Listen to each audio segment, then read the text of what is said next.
이번 그 사실 전당대회에서 합동연설회에서 가장 주목을 받는 스피커는 아무래도 송영길 후보가 아닐까 싶은데 그렇죠. 야 송영길 후보가 매번 연설 때마다 즉흥적으로 하는데 정말로 레전드 연설을 많이 찍고 있는데 오늘 지난 주말에 화제가 됐던 영상부터 보고 오도록 하겠습니다. 이번에 검찰청을 폐지하고 보안소권 폐지하고 형사법 개정했습니다.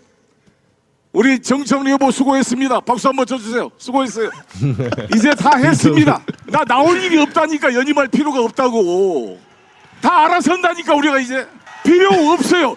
또 검찰개혁에서 뼈 해장국도 3번 끓이면 물도 안 나옵니다. 뭘 또 검찰개혁? 이제 우리가 하겠습니다. 송영길이 하겠습니다.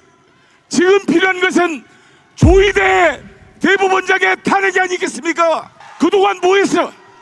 왜 조희대 탄핵하려고 뭐 했냐고. 저 송영길 하겠습니다. 아니 근데 송영길 후보가 주목받는 거는 그 내용을 이렇게 몰아가는 측면의 재미도 있는데 뭔가 중간중간에 반말을 섞어서 하는 것도 약간 유행 지금까지 뭐 했어? 하나가 아닌가 좀 싶거든요. 어떻습니까? 네. 대화식으로 하잖아요. 연설을 대화로 앞에 당사자 두고 싫다는데 왜 나왔어? 싫다는데.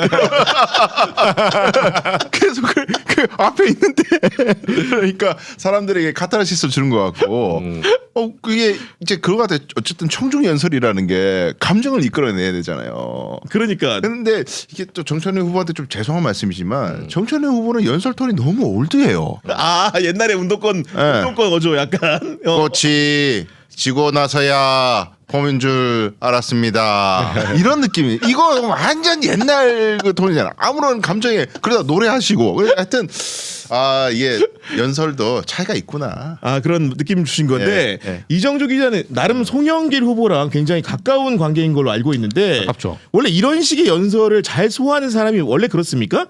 원래 잘해요. 원래 잘한다. 근데 이제 송영길 후보가 저래서 문제가 뭐냐면 장단인데 구설에 많이 올라요. 즉흥적으로 지난 뭐 넘어가니까, 역적은 옛날에 목을 쳤다. 아니, 굳이 그 비유를 들지 않아도 물론 저도 송영길 후보한테 그런 말할 계제는 아니에요. 저도 유튜버 중에서 저도 즉흥 연설로 기자 중에는 거의 송영길 후보니까요. 그렇죠, 따져보면 그렇죠. 네. 기분이 좀 묘하네요. 네, 앞으로 조심하겠습니다. 물병을 던져버려 막 이런 식으로. 그러니까 송영길 후보가 워낙 이제 달변가고 또 학생운동할 때 중학생회장 출신의 맞습니다. 능력이 이제 네. 출중하시다 보니까 이제 저런 비율을 많이 써요. 그리고 기억력도 굉장히 좋아요. 저는 지난 토론 때 뭐 아주 구체적인 뭐 그건 아니지만 NDC 탄소 중립 있잖아요. 네. 네. 탄소 중립 얘기하면서 2030년 이제 40%까지 감축시키는 거 2050년대 탄소 프리가 되거든요. 이제 그거를 질문을 하면서 그러면 우리나라가 지금 7만 9천 톤 정도의 이런 어떤 탄소 중립에서 아끼기 위한 그 양이 있다. 이 얘기를 하면서 정청래 후보한테 툭 건드려. 숫자를 제시하면서 네, 질문 자체가 NDC. 근데 제가 봤을 때 그 정청래 후보는 MDC로 들었을 수도 있어. NDC가 뭐지? MBC 말하나? MBC는 최민희 그만 공격해라. 뭐 이런 식으로. 이런 발언이 위험하다는 거. 그렇죠. 제 생각에 그러니까 최민희 후보나 정청래 후보는 그런 식의 화답을 많이 해요. 그러니까. 네, 네. 엉뚱한 소리 하고. 근데 실제로 탄소 중립을 물어봐도 숫자로 물어보니 구체적인 어떤 그 우리 기후 변화 문제 그리고 폭염이 있었으니까 그냥 예를 들면 장학 퀴즈 하려고 NDC 뭔지 알아? 이렇게 물어본 게 아니에요. 폭염에 사람이 죽고 있다.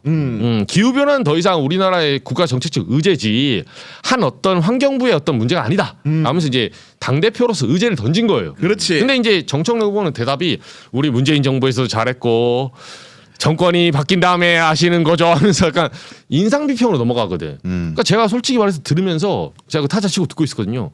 진짜 정청래 후보한테 저는 개인적으로 진짜 실망했어요. 실망. 아니 어떻게 NDC에 대해서 아니 우리나라 추세나 글로벌 추세나 뭐 한마디라도 하다못해 트럼프 욕이라도 해야 돼. 근데 단 하나가 숫자가 안 나와요. 네, 그냥 뭐 열심히 하면 된다. 문재인 때 열심히 했다. 윤석열 때 조졌다. 이런 식의 표현 있잖아요. 그냥 뻔한 거. 그러니까 송영길 후보가 답답해서 다음에 얘기를 해줘요. 나는 이 탄소 중립이나 이런 문제는 이렇게 이렇게 풀어야 된다. 근데 로드맵을 제시하면서 머리도 굉장히 좋고 기억력도 좋아요. 네. 뭐 그러면서 예를 들면 울산에서 조국혁신단 단일화 0.8%짜리 무슨 단일화입니까? 단일화 네, 뭐 황명필 0.8% 무슨 단일화예요? 저도 조국혁신당 숫자 외우고 다니잖아요. 그러니까 이정주 얘기를 너무 많이 들었나 봐. 내가 보니까 지금 숫자가 숫자가 이정주랑 비슷합니다. 아는 숫자랑. 네. 그렇죠. 조심하겠습니다. 아무튼 송영길 후보와 제가 동변상련이 있는데 제가 뭐 개인적 여담으로 언제 한번 제가 조국혁신당 가지고 우리가 또 광변이랑 여기서는 아니죠. 우리 방송에서 판결을 한번 깠거든요. 네. 조국혁신당. 깠죠. 네, 하도 악플러들 있길래 이제 팩트의 세계로 안내해 드렸어요. 네, 그리고 그 다음 날 정경심에서 글 내렸습니다. 바로. 네, 팩트의 세계로 안내해 드리니까. 네, 근데 이제 건데. 그 얘기를 했더니 이게 쇼츠로 막 돌았어요. 그랬더니 그 다음에 제가 이제 여담인데 미국에 방문했잖아요. 송영기 대표가. 미국 한번 갔다 왔어요. 갔다 왔잖아요. 네. 그때 전당대 시작 전에 네. 미국에 가기 직전에 저녁 7시 반쯤인가 그 회식 자리에 본인이 회식 자리에 있는 자리인데 저한테 전화가 왔어요. 전화가 와서 이 기자 너무 잘 보고 있어.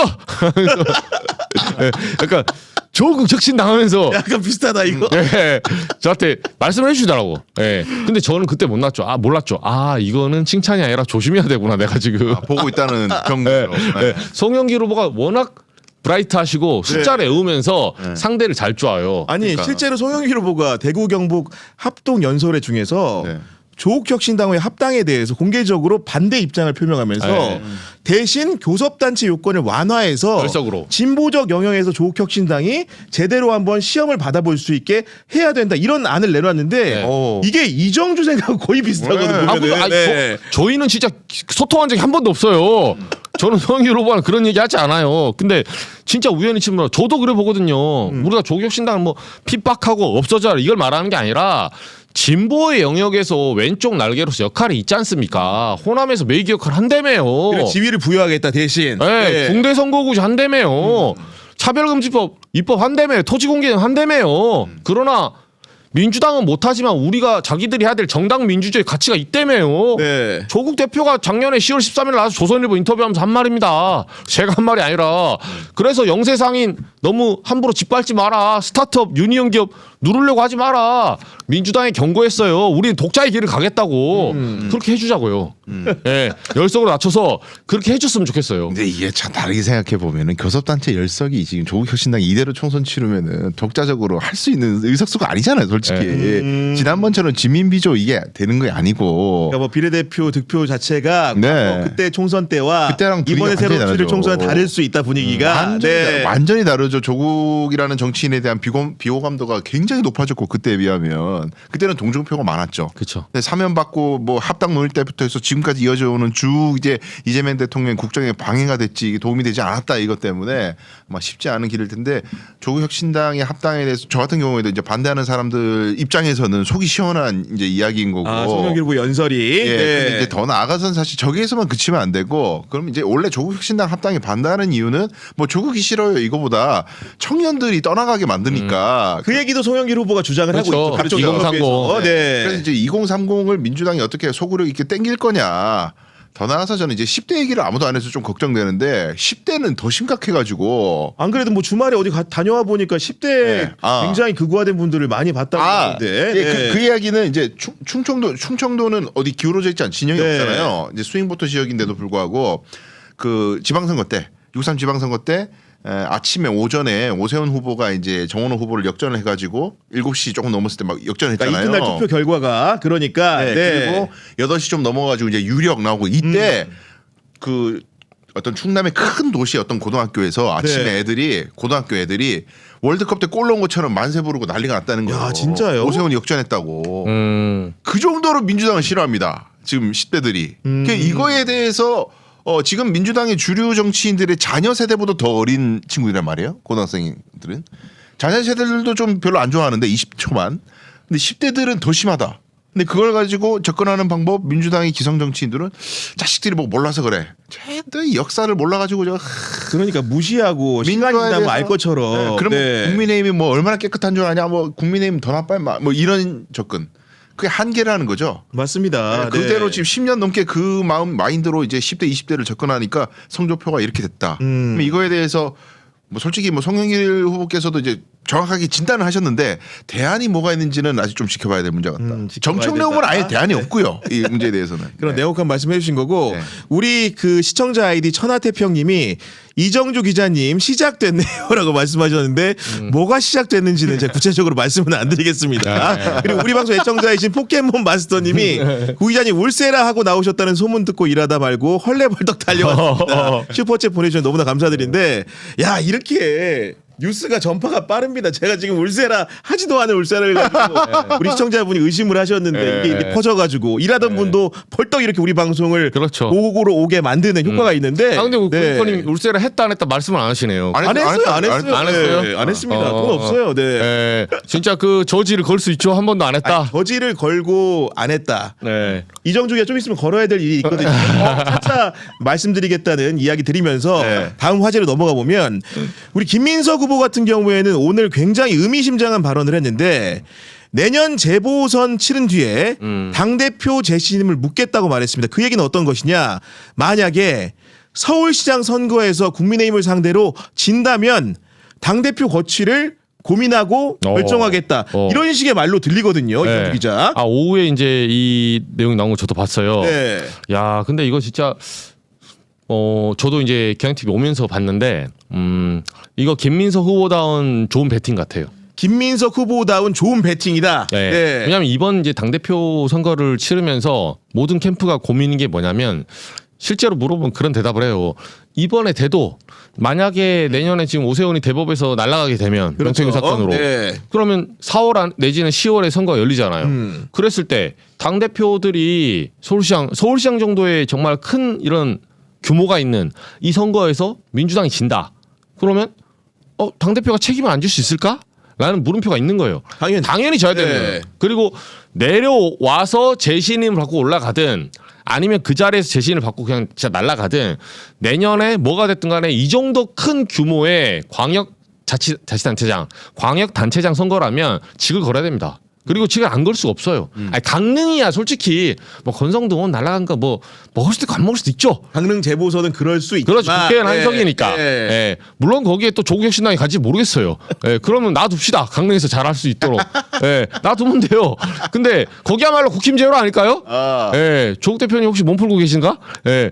근데 저는 정말 국힘 제로 할 수 있게 그 지역은 놔두고 서울시장 같은 경우는 민주당이 탈환을 해야 되는 지역이죠, 사실은. 지난번 지선 결과만 봐도. 졌기 때문에 그렇죠. 역전패를 당했기 때문에 네, 그리고 오세훈 시장이 어찌 됐든 간에 명태균이라는 사법 리스크를 안고도 그 선거를 꾸역꾸역 치러가지고 갖고 갔잖아요. 근데 그 수세적인 상황에서 국민의힘이 수세적인 상황에서도 민주당이 승리를 못했다는 게 사실 이번 지방선거의 가장 큰 패착이었어요. 그러니까 그거를 뭐 지록 이마로 우리는 이겼다 하지만 사람들이 비웃잖아요. 그러니까 그거를 다시 권토중례할 필요도 있어요. 만약에 정청래 후보가 된다면 누가 된다면 권토중례에서 찾아올 필요가 있죠. 김민석 후보 되더라도 만약에 찾아올 필요가 있고 그리고 거기 직을 걸어야 되는데 이 패의 중요한 건 뭐냐. 김민석 후보가 지금 너무나 당연한 사실을 건 거거든요. 자 그러면 이츠 유얼턴 이제 정청래 후보의 답변을 들어봅시다. 네. 근데 페이스북에 아무것도 안 올라와. 네, 아까 뭐 가장 최신 글로 뭐 하나 올렸더라고요. 뭐 좀 이따 뭐 올릴 수도 있겠죠, 물론. 네, 한번 기다려 봅시다. 기다려봐야 될 부분이 있긴 합니다만은 올라올지 않을지 한번 걸까요, 우리? 그러니까 왜냐면은 사실 중요한 게 지금 지난 지방선거의 승패 척도를 그렇죠. 사실은 경쟁자들 상당수가 서울시장 선거를 이겼냐 졌냐로 따지는 상황에서 김민석 후보 같은 경우는 좋아. 정청래 후보에 대해서 내가 비판을 했잖아. 그거에 대해서 나도 내년에 대표로 선거를 치르게 되면은 패배를 하잖아. 그에 대한 책임을 질 거야. 이게 바로 정치적인 책임 윤리야. 공개적으로 선언을 해버린 겁니다. 지금. 그렇죠. 네. 그게 오히려 이제 지난 지방선거에서의 정청래 전 대표의 행태에 대한 저격인 거죠. 서울시장에서 져놓고 총선 지휘할 생각을 한다고? 그 이제 그거에 대한 저격인 거고 더 나아가서는 정청래 후보가 직접 이런 얘기를 한 적은 없습니다만 제 온라인 세계에서 정청래 후보를 지지하는 분들이 서울시장 선거에 대해서 지적을 당하면 늘 하는 얘기가 어떤 얘기입니까? 정원호는 이재명 픽이잖아. 이재명 대통령이 공천한 거하고 다름없잖아. 그거 왜 정청래한테 그래? 아 명픽인데 왜 정청래 시비를 거냐? 명픽인 거 아니냐? 명픽 하지 않았으면 박주민이라든지 이런 사람 올라갔으면 무난하게 됐을 텐데 인지도 떨어지는 사람을 대통령이 밀어 올려가지고 이렇게 만들어 놓고 왜 정청래 이런 얘기를 엄청 많이 해요. 근데 이제 우리는 다 진실을 알잖아요. 아니, 그럼요. 네, 정원호 후보가 공천이 된 게 전략 공천한 게 아니잖아요. 당원들이 투표를 해가지고 공천을 했고, 심지어. 네. 경선을 했고 그 경선한 다음에 정원호 캠프 안에 얼마나 많은 현역 의원들이 들어갔습니까? 가가지고 전부 올드하게 1등 부자 전략. 젊은 사람들이 뭐 하려고 하면 다 잘라버리고 가만히 있으면 돼. 아무것도 하지 마. 토론도 줄여. 쇼츠 하지 마. 논란거리 하지 마. 가만히 있으면 돼. 여론조사 꽃이 지고 나서야 거짓말인 줄 알았습니다. 예? 야 이게 여론조사 꽃 봐봐요. 그때 끝까지 정원 후보가 한참 앞서 있다고 그랬잖아. 전부 다 그냥 자기들끼리 맞아요. 서울시장 되고 나면 이 자리가 너는 이 자리가 막 자리 나누게 하고 앉았고, 예? 그래놓고 이제 와가지고 뭐 이재명 명픽 그러면 안 돼요. 비겁하게. 그 캠프 그 컨설팅 누가 했는데 정원 후보 그런 식으로 얘기하면 안 되죠. 야, 야 이거 진짜 이거 웃겼다. 근데. 꽃이 지금 야, 웃겼다. 솔직히 아 진짜 기자. 웃겼어요. 네. 아이, 보니까 강변 진짜 많이 준비돼 있습니다. 예. 하루에 준비된 워딩이 혹시 몇 개예요? 아니야. 아니, 제가 뭐 아까 그 이정주 질문하는 기자에서 안 한 워딩이죠. 안 하거든요. 굉장히 준비한 거예요. 오래 참았어요. 성대모사도 네. 지금 거의 많이 준비돼 있어요. 야 어쨌든 간에 이거를 이정주 기자랑 강수현 분의 두 분이 지적한 대로 네. 지금 김민석 후보가 먼저 제시를 했기 때문에 이에 상응하는 답변을 정청래 후보도 기자들로부터 받을 수도 있고 그쵸. 남은 토론회에서 사회자로부터 받을 수 있는 상황이 열리게 됐다. 그쵸. 결국은 그만큼 민주당이 당대표를 선출하게 되면 내년 재보선에서 반드시 승리할 수 있는 카드를 써야 된다. 이것이 선거의 가장 큰 화두로 부상한 걸로 보입니다. 지금. 그러니까 오늘 저녁에 토론회 있잖아요. 네. 근데 이게 이제 김민석 후보가 본인의 이제 사실은 김민석 후보도 본인의 지금 손목을 걸고 오한마 들고 와라 한 거거든요. 아니 그러면 이쯤 됐으면 이 지금 패가 장일지 삥일지 오한마 들고 와야죠. 이쯤 되면 타짜에 나오잖아요. 손모가지 묶어. 아야 오한마 들고 와라. 둘 중에 하나 날려야 되는. 아니 지난번에 오한마 들고 오니까 이건 내가 이겼다고 쏙 뺐잖아요. 에이 정치 이렇게 하면 안 되죠. 서울시장을 뺏겼는데 그러니까 이번에는 책임 정치를 위해서라도 네. 어쨌든 그럼 서울시장 이길 자신 없어요? 그러니까 민주당이라는 170석의 거대 여당이 그렇지. 서울시장 하나 못 뺏어올 그 게다가 정도로 대통령도 배출한 정당으로 집권 여당으로 프리미엄도 있는데 네. 서울시장 하나 가져올 자신 없어요? 그런데 당대표를 하겠다고요? 그럼 총선 어떻게 이기게? 그러니까. 네. 아니 그래서 지금 더 어려워졌잖아요. 사실 지방선거 때보다 서울 시민들의 지금 여론이 뭐 세제 개편이다 보다 해서 좀 좋지 않아졌는데 그러면은 지금 오늘 토론에서는 적어도 김민석 후보든 송영길 후보든 정청래 후보든 이제 세제 개편이나 서울 부동산 문제에 대해서 견해를 정확하게 얘기를 해줘야 돼요. 그 정확한 지적입니다. 네. 뭐 뼈 아프지만. 네, 아, 네. 지금 이거 되게 중요한 문제예요. 다음 총선까지 이어지는 화두라서 그리고 이 정권의 명운이 걸려 있는 문제야. 청와대는 근데 열몇 시간씩 지금 이 외국 갔다 와갖고도 계속 회의하고 막 고심하시잖아요. 그거 오자마자 바로 했죠. 시작했죠. 네. 지금 고심의 결과를 내놓는 거에 대한 반응도 시장에서 한 일주일이 온갖 지금 막 논란이 많잖아요. 그러면 여당은 무슨 역할을 해야 될까? 아 대통령이 지금 이렇게밖에 할 수 없는 어떤 극단적인 사회 뭐 문제점이 있다. 응급 처방을 해야 된다거나 아니면 뭐 좀 민심을 들어봤더니 이건 좀 아닌 것 같다거나 고쳐야 됩니다. 네, 네. 버퍼 역할을 해야 돼요. 근데 지금 여당이 버퍼가 없어지니까 무슨 일이 일어나든지 이게 대통령이 직접 충격받는 상황이 돼버리니까 뭐 지지율이 막 내려가잖아요. 전당대회 빨리 끝나고 이 버퍼 역할을 해줄 사람이 필요한데 그럼 정청래 후보한테 예를 들어서 이 부동산 정책에 대해서 본인의 비전 한번 얘기해봐라. 집 가서 어떻게 잡아야 되는 거야. 이재명 정부와 원보이스로 함께 이런 얘기밖에 안 되는 거예요. 본인이 뭐 어떻게 하는 것이 좋은가에 대한 공부가 안 돼 있다. 네, 그런 의미에서는 송영길 후보가 사실 용감하고 솔직하게 말하고 있는 게 부동산 전체에 대해서도 당에서 집권 여당에서 말 그대로 서울 민심이라든가 다양한 지역의 민심이 그렇죠. 사실 정부 정책과 유리된 부분이 있다고 한다면은 그것들을 개전의 정이 있는 상황으로 만들어야 네, 된다. 네, 네. 이런 식의 지금 뉘앙스의 말들을 계속하고 있는데 네. 사실 그것이야말로 정말로 오를 때는 옳다고 힘을 실어주지만 일부 잘못된 길로 가고 있다면은 바로잡을 용기를 가지는 것도 집권 여당 대표의 가장 중요한 자격이라고 생각이 듭니다. 당연하죠. 예. 그러니까 우리 아까 여담으로 이제 강변하고 얘기했었는데 황 의원처럼 삼선 의원 무슨 폐버스 활용 뭐 이딴 소리나 하지 말고 깜짝 놀랐어 나. 예, 그러니까 예. 폐버스 당장 그러잖아요. 이거 좀 장난하나? 너네 가족이 먼저 살아봐. 폐버스. 그러니까. 민주당 전당대회 폐버스에 사세요 그냥 앞으로. 왜 그렇게 순회 경선 돌아다니까 투표 먼저 할 거면서 폐버스에서 7일 동안 하면 돼요 그냥. 본인들은 하지도 않을 거면서 그러니까 이런 조롱을 당할 정도로 현 정부가 부동산 정책에 대해서 공격을 받고 있잖아요. 네. 근데 저는 송영길 후보가 굉장히 놀랐던 게 지난번 지난주 수요일 날 토론에서 제가 그 부분 굉장히 그러니까 유심히 유심히 봤어요. 적으면서. 근데 봤더니 야 깜짝 놀란 게 송영길 후보가 이거 질문 하나 하고 쑥 지나가서 사람들 기억하지 못했겠지만 송영길 후보가 뭐라 대답한지 알아요? 뭐라고 했어요? PF 대출을 일으키겠다 했어요. 아 PF 대출을 일으키겠다. 네, 그게 무슨 말이냐면 이제 재개발 재건축에 대한 실제적인 공급이 필요하다. 근데 현재 건설 경기가 지금 죽었기 때문에 이 공급을 위해서라면 PF 대출 다시 일으켜서라도 네. 다시 금융시장을 활발화시켜서 새로운 건축에 나서겠다. 그게 실거주자들을 위한 서울에 지금 실거주권이 많이 침해되고 있잖아요. 네. 집을 많이 지어서 공급을 하겠다. 주요 지역에. 이 얘기가 굉장히 과감하게 합니다. 이게 사실 지지자들 입장에서는 욕먹을 수 있는 포인트예요.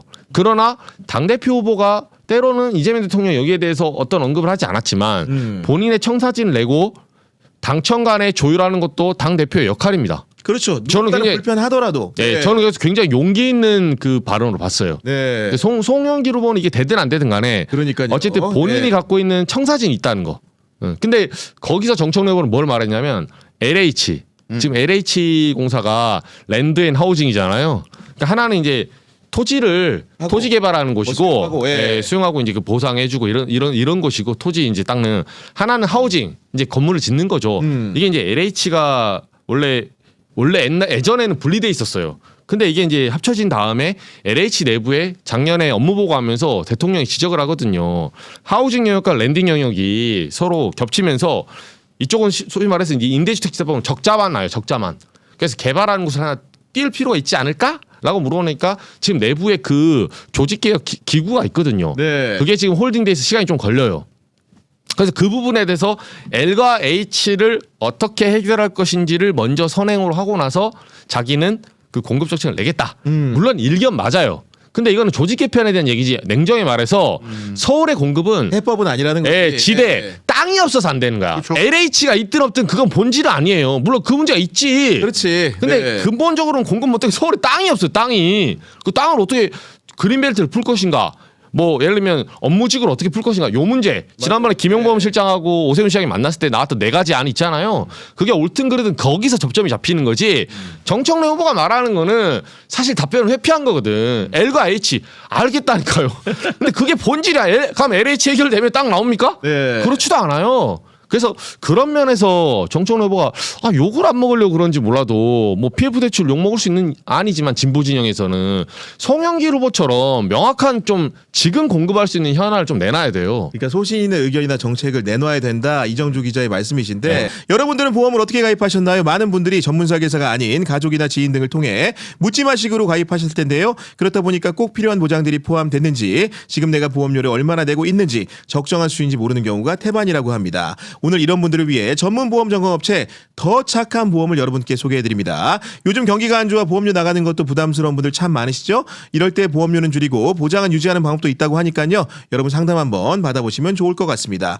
예약만 하시면 전국 어디든지 무료로 방문 상담도 가능합니다. 평소 자신의 보험이 궁금하시던 분들은 꼭 한번 상담 받아보시기 바랍니다. 상담 예약은 대표번호 1644-1236 010-7612-3303으로 전화 주시거나 24시간 언제든지 문자 카톡 남겨주시면 저희가 확인 후에 기똥차게 연락드리도록 하겠습니다. 더 착한 보험 파트너스 여러분의 많은 관심과 성원 부탁드립니다. 이어서 비교원 광고입니다. 인터넷 휴대폰 정수기 렌탈 의외로 매월 나가는 요금으로 부담되시는 분들 참 많으시죠? 3년 이상 계속 사용하고 계시다면 비교원에서 갈아타고 사은품도 챙겨가시기 바랍니다. 인터넷 TV 신규 가입 시 최대 52만 원, 휴대폰 구입 시 최대 50만 원, 정수기 렌탈 시 최대 30만 원, 총 최대 132만 원의 혜택을 여러분 만나실 수 있습니다. 여기에 인터넷 가입하신 후에 쓰시던 휴대폰 알뜰폰 그대로 통신사 변경 시에는 최대 30만 원 혜택을 추가로 받으실 수도 있습니다. 만약 현금 사은품 혜택을 원치 않을 경우에는 55인치 삼성 TV를 선택해서 받으실 수 있습니다. 그리고 지원금이 타다보다 적다면 차액의 120%를 보장해드리는 비교원 보장제도 함께 실시하고 있습니다. 또 개인정보 보안도 철저해서 지금까지 단 한 건의 보안 사고도 없었으며 8억 원 이상의 보증보험에 가입되어 있는 비교원입니다. 인터넷, TV, 휴대폰 정수기 비교는 비교원에서 하시기 바랍니다. 전화 상담은 1670-2571, 1670-2571 또는 검색창에서 비교원을 검색하시고 상담 신청하시기 바랍니다.